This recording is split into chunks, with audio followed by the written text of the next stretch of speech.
दुनिया एकान ता सोखा मंद कल क्यों इज्जत दई इंसान वाहिद वधाए तह मां जोड़ियो जग जहान के नाफे नेक नबी ता के परथ वदा पलवान के साहब था सदू को जाके मूर्ख मत नादान चुगल चोर चिकार के सारा ही सुभान गोला पेश गनी में जाके तख्त धनी सुल्तान कुल्लो नफ्सन जायकातुल मौत कयो कादर ही फरमान वयो सनूर सब ते बंदे भूत हैवान बारो घंटी मौत जी आदम के अरमान मोहम्मद रहो माठ में थी सबर जो सुल्तान किस्मत आंधो करम में वरी शामिल तो शैतान जागो जलवन जी में मत जी तो मस्तान बाकी तो त बादशाह दौर वरी दहमान वयो विसरी जल जो बंदे ख्याल बयान फेर सदाए सबको पान सदाए पान इन्हीं गंद गुमान मिया मौत विसारियो खाना मिसल खाब पो सदा ज पान खे अदा तूं अरबाब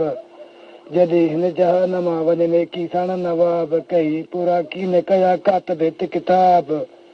वया विसारे वे सलाती हीणा हेठे साब काज खुराकूं मिसरूं की माकूत कबाब चाय नमज चटकारिया तराब गुलाब किथे भड़ बहराम वियो किथे असफंदी असबाब किथे बादशाही बहमंदी किथे सोराई सोराब इन्हीं जलतन जा कया कलर खाना खराब हुया बंगला जंजा बाब थियावारी विछाणा तन जा ही वांदड़ वाट वतन मिया कंहिंखे मौत जो मिलियो कोन अमन अर्घ हलंदो कीन की तोसां तोड़ तुमन वेंदो तोखां वे सलाह जाड़ करे जो बन मक्खी तेल पुलायल थो वास अथर वारनि कतूरी ख़ुशबू साराद रखी रूहन अली हिते हक मजा करे थींदे पटियूं सुरमन 7 लख सालार हुया सुरी जे बंधन मोहम्मद मारे मौत कया धरती धड़ दफन विया खाली खाना थन वरसे वारस ॿिया थिया हो वरन वीचारा कन कहीं वक्त में याद तहीं यारा करे पतियूं वा पाण में तंजा मारी मतारा कम न आयो को ते खादी खसारा काथ नरक में ख़बरूं जे पेश अथई प्यारा मोहम्मद मिठा तो वास्ते खान थिया खारा रांदा तुंहिंजा राज में किने की निज़ारा त ढिंग वॾा दारा विया मरी कुल मुक़ाम में मिया मंझ मुक़ाम कोन्हो ॾिठो मूं क़बरूं कुछ न पुछन की ने की सॾे ॾिन सलाम वयो न ज़ात ज़बून थी ने की सारा नाम सुध न पवे सुल्तान जी न को गम गुलाम वया वसाए पाण ते वारी मुंहुं वरियाम सोणी सूरत तंजी काई खाक खनाम वया आलम मंझ इमाम धरती दाख़िल से थिया हथ के तहवार मूर्खे नी ॻाल्हि जो तोखे न एतबार करया किथो हिकिड़ो सुन गोश ॾेई गुफ़्तार कहीं वारे में कामिल हो नेक नबी निर्वार ईसा नाम उन्हीं जो मुल्क मथे मुख्तार रखियल सारे राज जी हुई दानाते दस्तार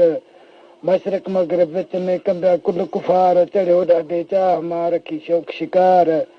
वठो भर बहर जी आयो राह वठो रफ़्तार समुंड सोणी छिरक भरियो हद ॾिसी हिकार चिड़ी चाबक वारा आयो समुंड मथे सरदार कहिड़ो ॾिठे ॾींहं जो अॼु वाट वेंदो वीचार सालिक सम्झी ॻाल्हि के कयो तना उते दीदार हद ॾिठाई हिकिड़ो जो धड़ सवा पियो धार चोरे त चौधार मथो कंहिं माण्हू जो रुंडो मथे राह सवें सुराखूं सर में जुवन जोड़ी जा कीअं न खाई हॾ के तरे तन कया नक निशानियूं वई विथियूं अखियुनि जोत जफ़ा गोश गसी नाबूद थिया सुंदर बात सफ़ा मोती मिसल दंद जे वरती वात वया वार बशीर भंवर जे चिनी वा छॾिया लब लायूं घट तूं सड़ी रंग थिया धण धिकींदे धूड़ में कयो पहिरे हद फना पयो इबरत में ईसा ॾिसी हाल हॾे जो आदरत ॾिसी अॼु के रखियो ख़ातिर वॾो ख़्याल जेके सन जहान में पियो बंदे त बंबाल कूड़ कंदड़ कौलो या मोती सच मिसाल हुयो दिवालो ॾींहं में या मां घणे संभाल